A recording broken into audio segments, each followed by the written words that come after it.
A toda la familia les digo, es posible dormir, esa creencia de que porque tenemos un bebé no vamos a dormir, no lo tenemos que vivir así si no queremos y que es necesario también por salud y bienestar del bebé. Bienvenidos al Fully Kids Podcast.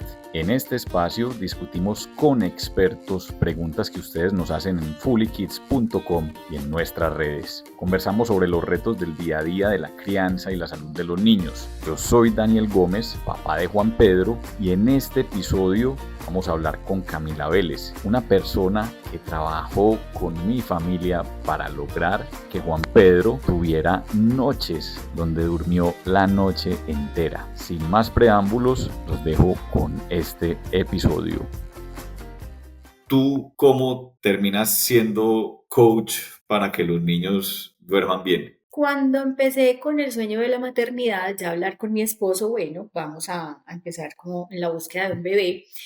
Yo estaba en el mundo corporativo y tenía como un espejo con las personas con las que trabajaba de la maternidad que para mí no era como algo, yo no lo veía válido para mí, ¿cierto? Es decir, mucha demanda de tiempo de su trabajo, poco tiempo con sus hijos, incluso algunas mamás se quejaban, ¿cierto? Decían, no, es que no estoy viendo a mis hijos, almuerzos de trabajo, llego a la noche, llego tarde al trabajo, pues quisiera no vivir la maternidad así, porque si quiero más tiempo con mi hijo.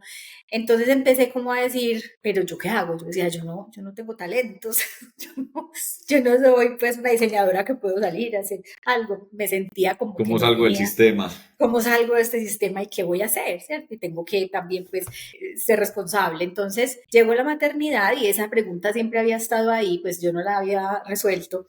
Y con la maternidad apareció el sueño, ¿cierto? Porque yo empecé a ver que mi hijo ya iba pasando primer mes, segundo mes, tercer mes, cuarto mes, ya tenía que volver a trabajar y yo decía, ¿cómo hacen las mamás para trabajar sin dormir? Esto para mí no es viable, pues ahí yo decía, no, de verdad, esto es complejo. Y al mismo tiempo empecé a investigar y encontré en Estados Unidos un programa que decía, te ayudo a que tu bebé duerma. Y yo dije, ay Dios, eso es. Entonces hice ese curso para mí como mamá y vi el cambio en Agustín, en su sueño, y empecé a ver que era un dolor de muchas mamás. Obviamente cuando uno está con un bebé se conecta con otras mamás, entonces, ay, yo no duermo y esto es normal.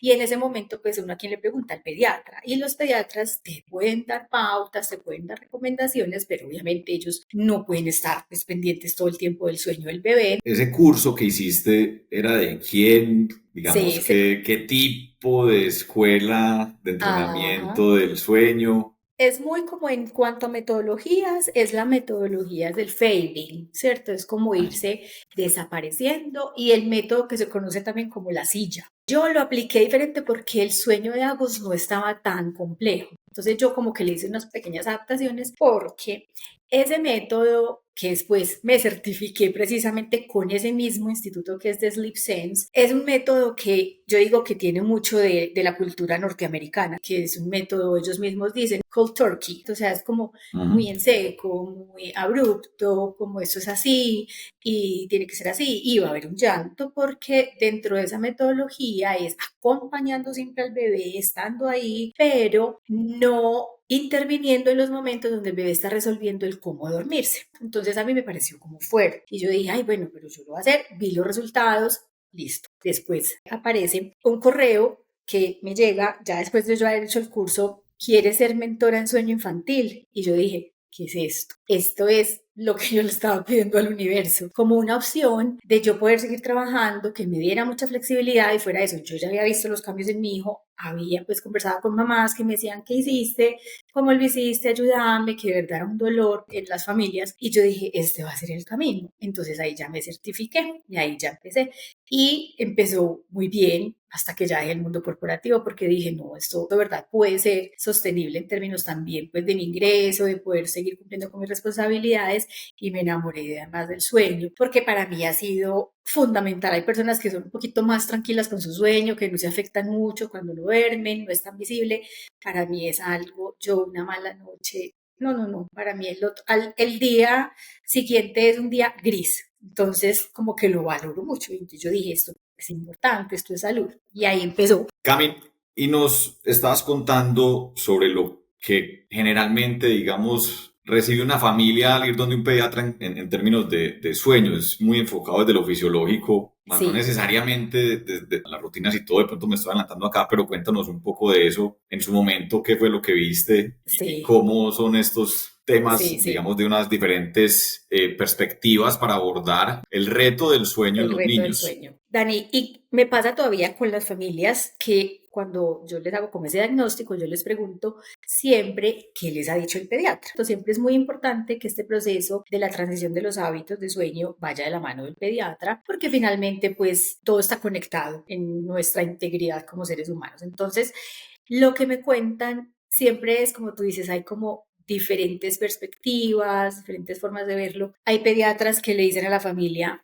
espere, es normal, con tiempo el bebé va a ir madurando, va a ir mejorando su sueño. Hay otros pediatras que se enfocan mucho en la alimentación, entonces le dicen a la familia, vamos a reforzar la alimentación en el día, vamos a incluir algo adicional o vamos a subir las cantidades o, por ejemplo, cuando es con la lactancia, entonces le dicen a la familia, de pronto incluye un teterito con la leche de la mamá o ya leche de fórmula, pues según el caso, para reforzar. Muy orientado como en esos dos frentes es como o espera que poco a poco va a ir cambiando o reforcemos alimentos. Esos son como los dos grandes Ujú. caminos que normalmente trabaja el pediatra. Y me contabas que el sueño de tu hijo no estaba tan complicado y que cuando conociste la metodología de Fading y esta escuela donde te certificaste, digamos que empiezas a notar que hay un elemento de individualidad para cada proceso, ¿cierto? Que sí hay una teoría del Fading, pero pues es Así mucho es. más complejo y no cabe en un molde. Eso, digamos, ¿cómo lo manejas tú en tu día a día con tus pacientes? Todas esas pequeñas sutilezas de las diferencias de cada familia y de cada niño. Mira, Dani, ahorita me contabas que a ti te gusta mucho leer, investigar. A mí también, yo soy súper curiosa en el mundo del desarrollo infantil. Me encanta, por ejemplo, estar en grupos de mamás, en Wikimujeres, todos estos grupos, no por temas de la maternidad como tal, como para mí, sino para ver qué dicen las mamás, qué cuentan las mamás, cómo son sus experiencias. Y me gusta mucho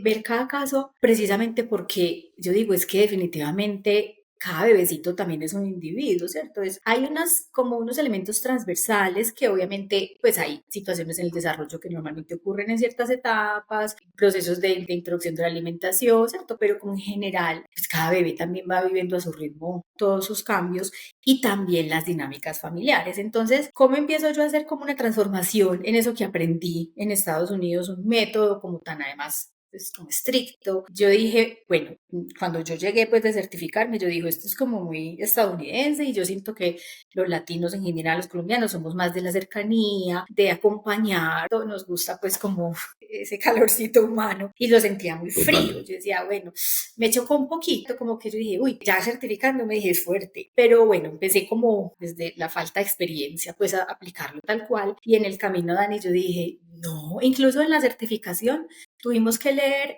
8 libros de diferentes métodos. Y había uno de Elizabeth, que olvidé el apellido, que es el método de sin lágrimas, y a mí siempre me quedó sonando, porque eran diferentes métodos y era parte de la certificación, entender cuál pues era toda el abanico de opciones y ella, la persona que nos certificaba, nos decía, listo, conozcan porque en algún momento alguna familia les puede hablar de algo, pero nos vamos por este camino. Entonces yo volví a retomar todos los libros y dije, bueno, yo de ese específicamente, del método de no lágrimas, empecé como a tomar más elementos. Y aquí sí viene Dani, esa experiencia. En el día a día yo empezaba a ver y yo decía, bueno, este bebecito, según lo que dice el libro, la ciencia, este médico, este pediatra de este libro, debe estar pasando esto, pero yo empezaba a ver, no, no es por este lado. Entonces ya empecé fue como a conectar, a conectar, a conectar y a decir, definitivamente no todo sirve para todos, no todos los bebés en esta etapa de desarrollo pueden responder igual a este horario. Y ahí fue que empecé como a tener un poco más de flexibilidad. Ya dije, en un momento dado, no vuelvo a ofrecer ese método que implicaba llanto como mi método principal. ¿Qué es llanto en este contexto? Uh -huh. Porque Ah, sí. desde la experiencia que tuvimos nosotros contigo, pues hubo llanto, pero iba hasta cierto punto. Uh Pues -huh, uh -huh. entonces me gustaría que aclaráramos qué significa llanto en este contexto. Súper importante porque además es una bolsa inmensa y cuando a alguien le dicen llanto, pues obviamente uno como papá o mamá dice, uy, no, no, no. Cuando nos nos cuentan del llanto, pues alguien dice, no, no quiero llanto, uno se imagina desde ese método, pues el primero que existió del doctor Ferber, que era realmente dejar al bebé y Déjelo salirse, llorar. déjelo llorar, ¿cierto? Cry it out. Y cuando yo le hablo a las familias, bueno, es un método donde no vamos a presionar al bebé a que llore hasta dormirse, pero le digo a las familias, no significa que no va a haber un llanto, ¿cierto? Es natural, es la forma en la que el bebé se comunica y dice, esto no me está gustando, pero hasta cierto punto, es decir, cuando hacemos cambios, es natural la protesta, como yo no conozco esto, mamá, papá, ¿por qué me están durmiendo así o por qué me ponen en la cuna? ¡Guau! Y empieza el llanto, vamos a intentar acompañándolo, pero cuando ya sentimos que es un llanto, yo digo el llanto de verdad, como no la quejita, como que es esto, sino como no me gusta, suspendemos, listo, acompañamos y vamos a intentar. Y si ya ese llanto empieza como a volver un poco más intenso, suspendemos. Hablando de esto, Cami, me gusta también mucho leer de historia. Si nos ponemos a analizar la historia total de la humanidad, el ser humano lleva muy poco tiempo teniendo capacidad de tener un espacio donde pueda dejar a un bebé solo, durmiendo, porque antes eso no se podía, ¿cierto? En la época de las cavernas y Estábamos por todos allá junticos. éramos todos juntos, ni tan distantes, ¿cierto? Si miramos Sí, tribus indígenas, pues no, el niño no lo dejan solo porque es que no llega al otro día. Los seres humanos estamos biológicamente diseñados para estar con nuestros eso. protectores y es muy reciente que empecemos a dejarlos dormir solos, que a mí me parece espectacular, pero pues me parece un argumento muy bueno en contra de dejarlos simplemente llorar hasta Así que se les es. pase. Además, en la experiencia que yo empecé a vivir, Dani, yo decía, es que no es necesario. Hay otros caminos, hay otras posibilidades de hacerlo que no son tan complejas porque pues finalmente así estemos acompañando, si vamos a presionar a que el bebé se duerma, va a ser una experiencia muy poco grata para nosotros y obviamente para el bebé, ¿cierto? Así no tengas unas repercusiones negativas porque un llanto acompañado científicamente bien hecho no le va a hacer daño al bebé, porque hay incluso pues estudios del Instituto para la Niñez de Harvard que nos dicen si es un llanto acompañado por cierto tiempo, no le va a pasar nada al bebé, pero sigue siendo un momento muy difícil para los papás y obviamente para el bebé va a ser un momento donde no la vamos a pasar bien. Camille, la ciencia está dividida entre si dejarlos llorar en realidad es malo para ellos, como que las consecuencias que eso puede tener, hay quienes dicen que el cortisol queda elevado y ya no lloran es porque ya no esperan nada de sus papás, Sí, pero sí. siguen estresados. ¿Cuál es tu posición respecto a eso? Mira, Dani, en el Instituto para la Niñez de Harvard hay un documento buenísimo del estrés y hay tres niveles de estrés. El estrés incluso necesario para la formación pues, de nuestra integralidad, que es claro, el bebecito como cuando siente el frío, te se estresa, es un estrés físico, ¿cierto? Del frío, o cuando se siente indispuesto, y es un estrés natural, no pasa nada. Viene un estrés intermedio que es de situaciones como que no son orgánicas, naturales, que puede vivir el bebecito, como que en algún momento, por ejemplo, se está aprendiendo a gatear y se lastimó, o por ejemplo, si tú tienes un bebé al que le tienes que poner una nebulización o le estás haciendo un lavado nasal, es un estrés, ¿cierto? Que viene como de afuera, pero que son como por situaciones muy puntuales, que no van a ser continuas, frecuentes, y que finalmente el bebé se va dando cuenta que no pasa nada malo, que no está corriendo riesgo, y hay un estrés tóxico, ¿cierto? Que es estrés tóxico cuando leemos pues bien lo que nos dice Harvard, es un estrés que uno dice, no, nada de lo que hacemos como papás, pues creo yo, la mayoría de los papás responsables cabe ahí, es el estrés de los niños que están en situaciones de guerra, desplazados o de papás negligentes porque tienen adicciones, ¿cierto? Ese tipo de estrés. Ese es el estrés que afecta la arquitectura del cerebro, que genera daños en el apego. Y obviamente cuando uno lee eso, uno dice, no, estamos súper lejos de tener ese estrés tóxico en este tipo de contexto, ¿cierto? El estrés cuando hay momentos en ese cambio, en esa transición de hábitos de sueño y habrá un poco de llanto, porque es una protesta, ese es un estrés medio que es pasajero, ¿cierto? Lo que más nos dicen ahí es puntual, hay pasajero y es pasajero y los cuidadores, sus figuras pues de apego, están presentes y están activos en el día a día. Entonces, es decir, si yo puntualmente por alguna situación, pues mi bebé está viviendo como estos procesos donde estoy intentando y hay un poquito de llanto, como una quejita, es algo puntual y pasajero. Y en el resto del día, mi bebé me tiene a mí, respondo a sus necesidades. Entonces ahí no se genera realmente ningún daño. Hablemos de los padres. Lo voy a conectar con el método dejar llorar. Dejar llorar para los niños en el largo plazo, ese estrés, digamos, no es del todo negativo. Para los padres, sí. Sí. Quedarse con el bebé llorando es bastante estresante. Yo creo que al final, pues esto termina siendo métodos de entrenamiento para dormir para las familias, no solo para el niño.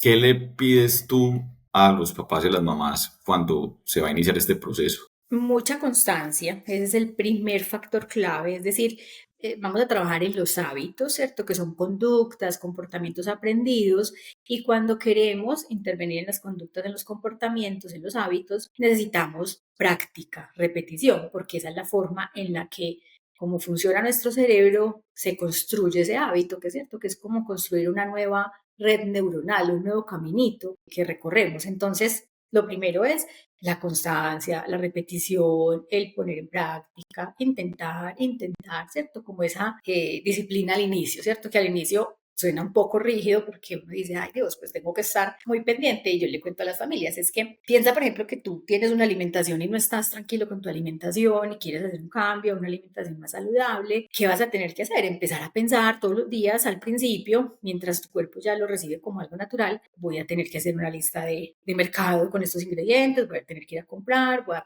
tener que pensar los menús, ¿cierto? Como estar muy consciente. Entonces, eso es el primer requisito, como bueno, vamos a tener esa constancia y a estar atentos pues como a ese proceso, sobre todo al inicio. Y luego viene el componente de, sobre todo cuando hay una lactancia que se convirtió en la única forma en la que el bebé se duerme, que ese componente es muy importante y es en muchos casos el gran pues como reto de la familia, y es mi bebé solo se duerme si le doy el cenito. Entonces claro, hay una mamá que ya empieza a estar muy agotada, que se vuelve esa figura única de sueño, y en esos casos lo primero es que le digo a la mamá, estás preparada, estás tranquila, porque vamos a desasociar la lactancia de sueño, no vamos a desaparecer la lactancia, la vamos a desconectar de sueño. Y ese proceso es un proceso que primero tiene que vivir la mamá, como un desapego de ella misma. Tú ahorita decías, esto es casi que un proceso para nosotros los papás, más que el mismo bebecito, esto es para nosotros, ¿cierto? Nosotros somos los que lo hacemos posible, los que guiamos a ese bebé. Entonces a las mamás les digo, estás tranquila, vamos a hacer un cambio, ya no va a ser que vas a solucionar todo en el sueño con el cenito, sino que vamos a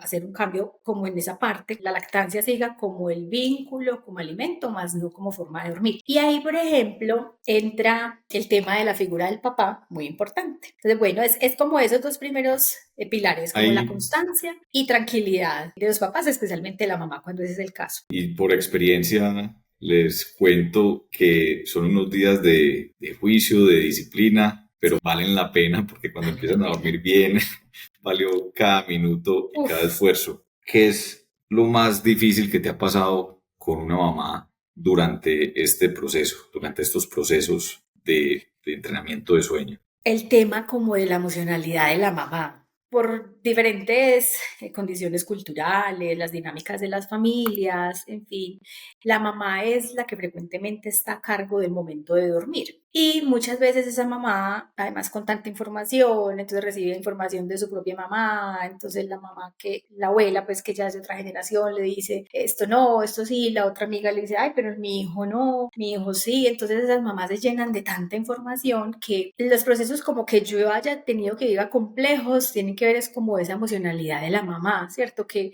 se siente muy sola, muy confundida o con culpa, que eso es muy, muy importante y se frecuentemente como con una especie de culpa de querer hacer esos cambios, que entonces su bebé ya no se duerma con la lactancia, que de verdad ahí hay un componente emocional súper importante. Entonces, cuando yo digo he tenido procesos difíciles, como poder conectar a la mamá y ayudarle a que no se sienta culpable del cambio que está haciendo y que también es merecedora del descanso, de verdad que es muy, muy frecuente que las mamás como que sientan que ellas tienen que ser capaces de vivir lo que esté pasando incluso sin dormir. ¿Cómo logras ayudarle a una mamá en ese cambio de chip? Ahí Dani muy conversado y de hablarle y de hacerle caer en cuenta que además para que, pues obviamente el deseo de la mamá siempre va a ser el bienestar de su bebé, y yo les digo, es que precisamente para que tu bebé esté bien, tú tienes que estar bien. una mamá que está bien, que está feliz, que está tranquila, que tiene la energía, que tiene la disponibilidad emocional, es una mamá que va a poder ser la mamá que se sueña, ¿cierto? Entonces, Ahí como tú que crees más en calidad que en cantidad.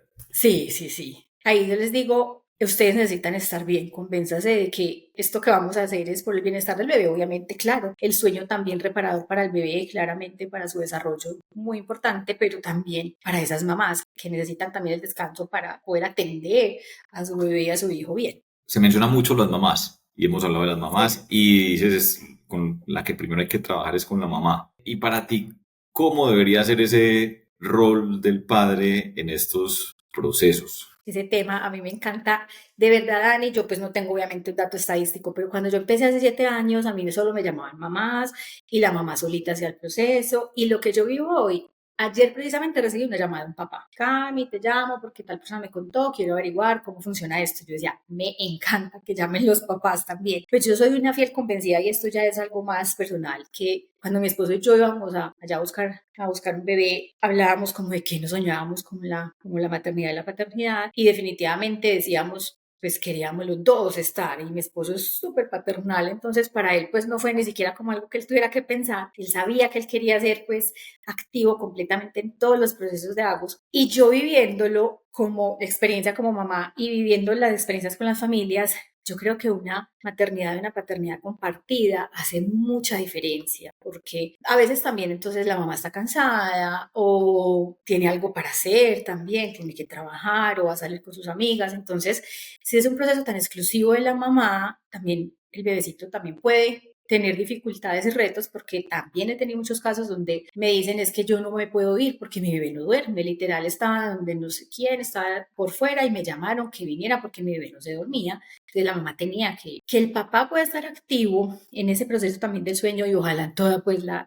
crianza del bebé o el niño, permite pues que los dos puedan generar ese vínculo con ese bebé o ese niño, ¿cierto? Porque entonces ya hay una cercanía que el bebé recibe de tanto de mamá como de papá, pues todo ese afecto, todo ese acompañamiento, tiene como el ejemplo de los dos, de esa participación, tiene un cuidador que responde de cualquiera de las dos partes y también hay una carga como muy importante en la mamá en cuanto a la asociación que tiene ese bebé o ese niño con sueño, ¿cierto? Normalmente ahí está una asociación fuerte y el bebé o niño empieza a decir es que yo solo duermo si es mamá. Y eso es muy común, incluso las familias me dicen es que mi esposo fue a la 1 de la mañana a asistirlo y el bebé empezó a llorar más fuerte. Es como que el bebé piensa que papá es solo juego. Y normalmente ha sido así, ¿cierto? Como culturalmente el papá es el que tiene la asociación de juego y mamá de la protección del alimento, del sueño, como de esas necesidades básicas. Entonces, claro, el bebecito de la 1 de la mañana al papá y dice, no, papá, es que yo no quiero jugar, yo quiero es dormir, ¿qué haces acá? Cuando ya el papá empieza a estar en esos momentos de sueño y hay una asociación tan fuerte con mamá y queremos hacer cambios, es muy beneficioso porque hay menos resistencia del bebé si el papá empieza a hacer el proceso, ¿cierto? Porque claro, si es mamá con quien se ha dormido de cierta forma y mamá empieza a hacer cambios, el bebé dice, no mamá, es que yo no me duermo así, ¿tú qué estás intentando hacer? ¿Por qué te estás inventando esto? Y va a haber mucha protesta. Cuando papá se puede conectar al proceso, suele ser muy tranquilo, fluye mucho mejor y a veces hay que hacer una preparación previa. Yo precisamente hace poquito tenía una familia en Cali, el papá nunca está en los momentos de sueño, estaba antes, jugaba otros roles y nunca había participado en el momento de sueño y empezamos ¿Por a elección o por trabajo, por compromiso? ay, Dani, la verdad, ahí creo que también hay un poquito de como de responsabilidad de nosotras, las mamás, como que Ok. también, no sé, culturalmente o por alguna razón sentimos que, y yo he tenido mamás que me han dicho es que ya a mí me daba susto dejar a mi bebé con mi esposo porque sentía que él no era capaz. Esto puede ser un poquito una verdad de esas incómodas, pero sí, también culturalmente como esas mamás muy protectoras y que sienten que el papá no va a ser capaz, entonces el papá tampoco lo intenta porque pues no me han dejado y Refuerza la bueno, creencia de que no es capaz. claro, yo creo que refuerza también y él tampoco se lo cree. Y empezamos ese proceso y es súper bonito como de conectar al papá de a poquito, que el bebé empieza a entender, ah, bueno, es que papá también puede ser sueño. Y después lo recibe, entonces hago el cambio y ya mamá temporalmente sale del momento de sueño para hacer los cambios difíciles como les contaba, por ejemplo, ahorita que el tema de la lactancia, cuando es la asociación, es muy complejo que mamá haga los cambios porque ese bebé solo quiere el cenito, huele la leche y solo quiero, y solo quiero, y solo quiero, ¿cierto? Porque además es algo que le da mucho placer, mucha satisfacción, mucha seguridad, mucha tranquilidad. Entonces, pues claro, mamá, tú tienes el cenito, no quiero nada más y no intentes. Entonces, cuando entra el papá y se logra conectar, ese proceso fluye súper bonito y creo que para ellos el cambio también es como de su paternidad y de qué bonito que me puedes conectar con mi bebé de otra manera y qué nota que yo también puedo participar en estos momentos y creo que cambia mucho la dinámica familiar a partir de ese momento. Sacando a un lado el no estar presente, ¿cuál es el error más frecuente que los padres, papás, hombres, cometemos en estos procesos? Que a veces son un poquito más acelerados, ¿cierto? Y como que, sobre todo cuando están como siendo nuevos en ese rol de dormir al bebé, entonces hay que tener paciencia en el proceso, intentar, y entonces a veces son un poquito como acelerados, como que esto no funcionó, listo, tal, entonces démosle el teterín. Ah, no, entonces no funcionó, tú, no, o llamar a la mamá, no funcionó, esposa, ven, ¿cierto? A veces creo que quieren como el cambio ya y necesitan un poquito pues de Si paciencia en el creemos que es una intento. ecuación, hago Sí, esto y esto y yo pasa creo. esto. Sí, sí, como que tiene que ser así estricta. Entrenar a un niño para que empiece a dormir bien se vuelve más complejo a medida que van creciendo y no se ha solucionado o no. Son diferentes enfoques dependiendo de la edad, pero en general es igual de lograble en Ujú. cualquier caso, ¿o no? Ahí primero voy a hablar de esa palabra que usaste del entrenamiento. Alguna vez leí una frase que me pareció muy bonita y es, "It's not sleep training, it's sleep learning".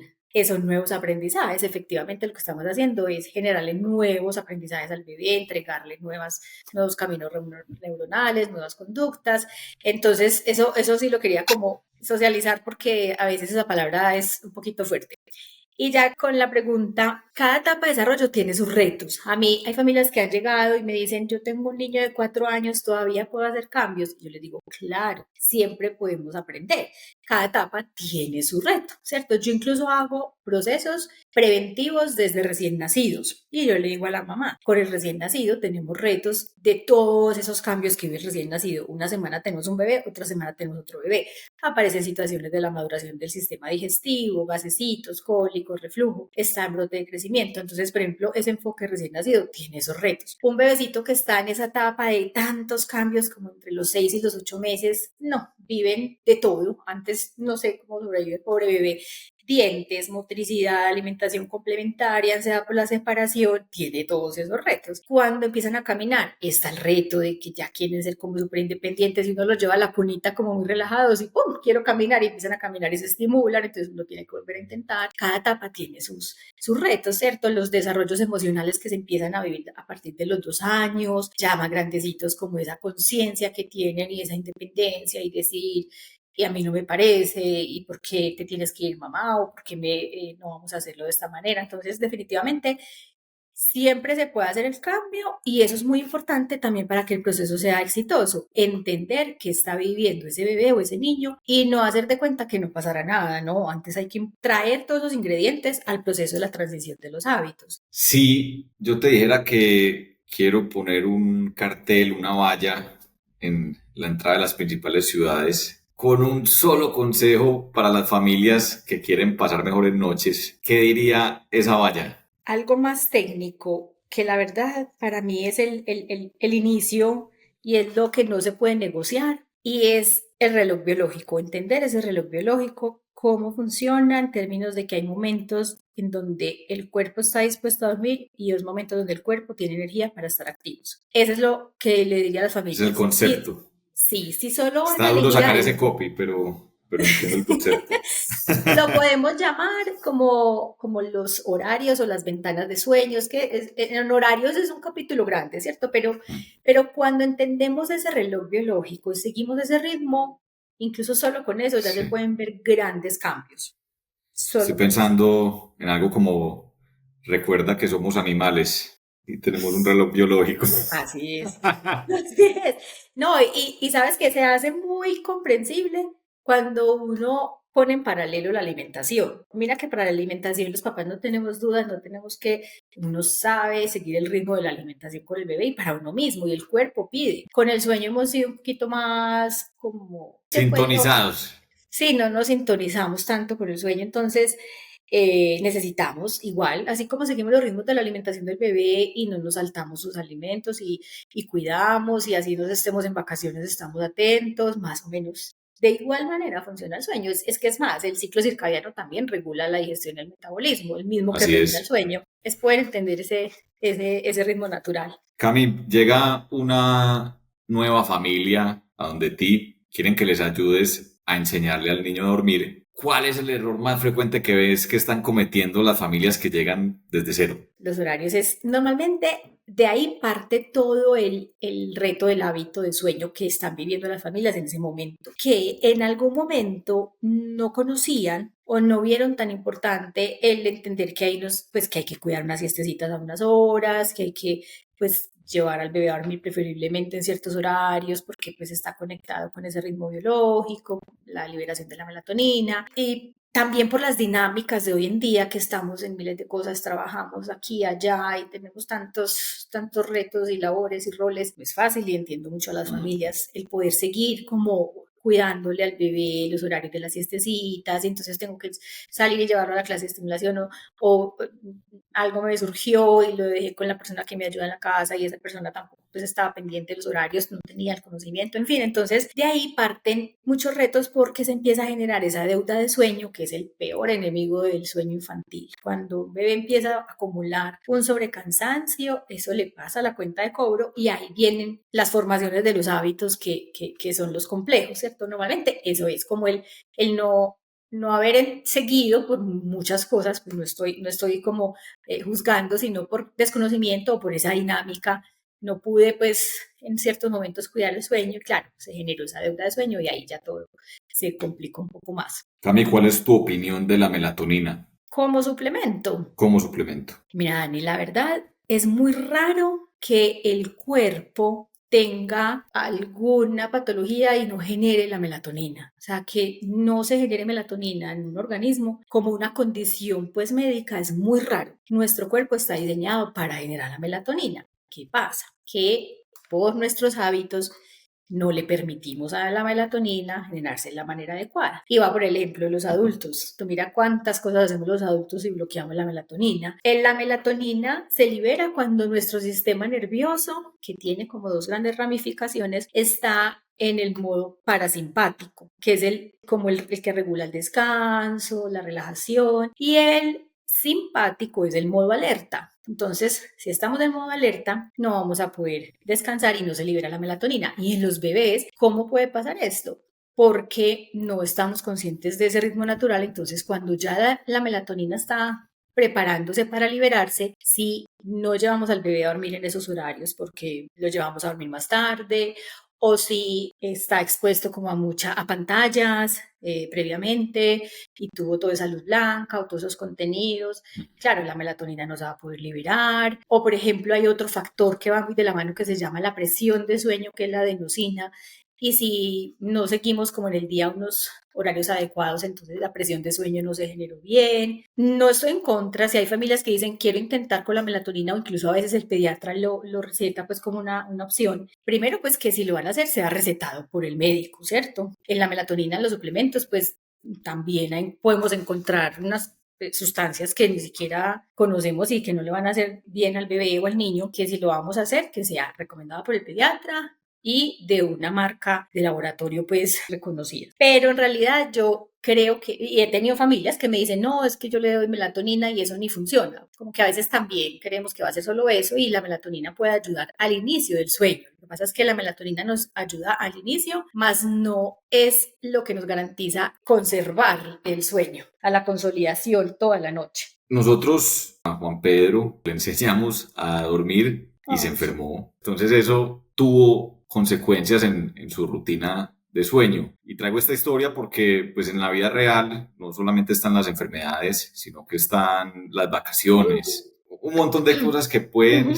interferir con una rutina que habíamos creado. ¿Qué pasa ahí? ¿Cómo nos comemos eso? Primero, hay que entender qué es lo que está viviendo el bebé. Si hablamos de una situación de salud, obviamente, ante una situación de salud, lo que tengamos que hacer, la forma en la que tengamos que asistir al bebé, incluso si es una situación delicada, puede que necesite alimentarse en los despertares porque hay una deshidratación, una fiebrecita, en fin, y de pronto ya nuestro bebé o nuestro niño no tomaba alimento pues en los despertares, puede que tengamos que volver pues a hacerlo. Primero hay que entender que si hay una situación de salud, hay que seguir ese ritmo. Entonces, por ejemplo, se vuelven más dormiloncitos si hay alguna infección o hay fiebre, porque su cuerpo incluso lo pide. Mira que cuando uno duerme, el cuerpo le pide sueño, pues ahí es donde nos reparamos, entonces necesitamos dormir más. Entonces, por ejemplo, ahí, si tenemos como unos horarios que seguimos, se pueden desdibujar y no hay ningún problema. ¿Por qué? Porque ese bebé va a querer dormir más veces, más largo y está perfectamente bien. Entonces, Pero me gustaría, Cami, que lo enfocáramos como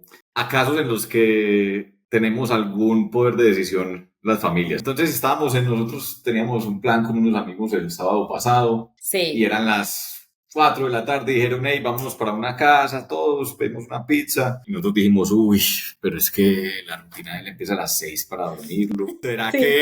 ¿Será que vamos o será que mejor para la casa y dormimos bien todos y no pasa nada y rico? O nos arriesgamos y vamos y lo dormimos allá y después lo montamos al carro y lo pasamos. Y entonces uno empieza incluso a negociar con la culpa y con el deber ser por el sueño del niño. En esos casos y ahí metamos el elemento de frecuencia, ¿cierto? Como que no, pues si es una vez, si es una vez no pasa nada que hacer, pues sí, pero no, si es más, eso cómo se puede manejar. ¿Qué pasa? Hay que diferenciar ahí. Estoy precisamente en una etapa de transición, es decir, estoy empezando a entregarle a mi bebé un nuevo hábito o ya tengo un hábito que está incorporado y ahí ya sí flexibilizo. Entonces, si estoy en una transición, en el momento en que le estoy entregando herramientas a mi hijo, le estoy ayudando a que aprenda esto nuevo, sí es ideal poder estar en la casa en los momentos de sueño. Pero si yo ya empecé a ver los cambios, mi bebé ya está incorporando ese buen hábito, ya es diferente. Entonces, ahí lo que yo le digo a las familias es, cuando ya pasemos esta etapa de transición,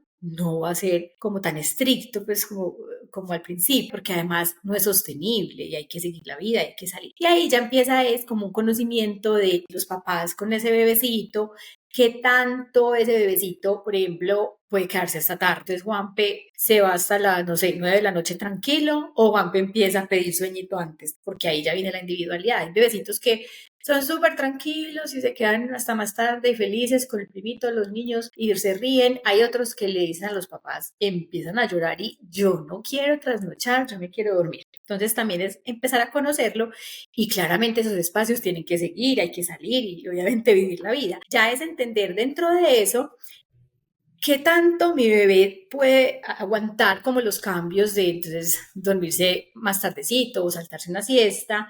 Y lo que decías, la frecuencia. Si eso pasa el fin de semana, no hay ningún problema. Si es en las vacaciones, un día, 2 días, no hay ningún problema. Ya empieza el reto si yo todos los días empiezo a vivir hoy día por medio dinámicas donde se está privando del sueño, entonces ya hoy se durmió tarde, mañana se salta una siesta, pasado mañana pasa esto, claro, ahí vuelve a impactarse el sueño porque empieza el sobrecansancio, el agotamiento, acumularse y ese es el que pasa la cuenta de cobro. Primero entender en qué etapa estoy, si estoy en la transición empezando o si ya hay un hábito, ya flexibilizo y puedo seguir pues normal.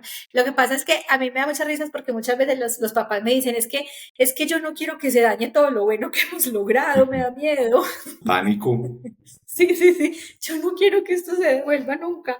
Y yo les digo, no, tranquilos, ya se incorporó el hábito, ya el hábito está ahí, obviamente seguirlo en el día a día con la repetición. Y también les pongo mucho el ejemplo de la alimentación con niños más grandes, que lo vas a vivir cuando Juan esté más grande. Obviamente uno en la casa no les ofrece las papitas, el mecatico, el dulce como su alimentación diaria. Pero si un fin de semana salimos o vamos a un cumpleaños, pues por lo menos yo lo veo así, pues si en el cumpleaños le dieron dulce, pasa nada, fue ese día. O si salimos y pidió mecato, no pasa nada. Pero yo como los mamá, abuelos, los tíos. O los abuelos, sí, exacto. Pero yo como mamá, en su desayuno diario, en su almuerzo, en la cena, yo no le voy a servir eso, ¿cierto? Entonces también es como el equilibrio de flexibilizar en esos momentos. Cami, para terminar, me encantaría que le dieras un mensaje a todos los que están oyendo este podcast que en busca de algo que les ayude a dormir mejor y que están desesperados y que no lo han logrado, me encantaría que les compartieras un mensaje para despedirnos de lo que quieras. Bueno, no, yo a toda la familia les digo, es posible dormir, esa creencia de que porque tenemos un bebé no vamos a dormir, no lo tenemos que vivir así si no queremos y que es necesario también por salud y bienestar del bebé hacer cambios e intervenir de una manera adecuada, respetuosa, con conocimiento, con observación de nuestros bebés, conectarse mucho con el bebé, observarlo, porque también es muy valioso ese instinto materno, ese instinto paterno, entender si hay algo más, ¿cierto? Como conectarse mucho. Y si van a hacer cambios, hacerlos constantes y repetir, porque muchas veces también empezamos a hacer algo y en 3 días no vemos cambios, ay, no, esto no funciona. Entonces es de paciencia y ponerlo en práctica varios días. Cami, muchas gracias primero por ayudarnos a enseñarle a Juan Pedro a dormir bien. Yo estoy muy feliz con el resultado y con el proceso, digamos, más sencillo de lo que esperaba en realidad. Y gracias por este espacio y por esta conversación. Y espero nos volvamos a cruzar pronto. A los que nos escuchan, muchas gracias por compartir su atención con nosotros. Esperamos que salgan de aquí con una herramienta más para sus vidas. Recuerden visitar fullykids.com o nuestras redes @fullykids. Hasta que nos volvamos a encontrar.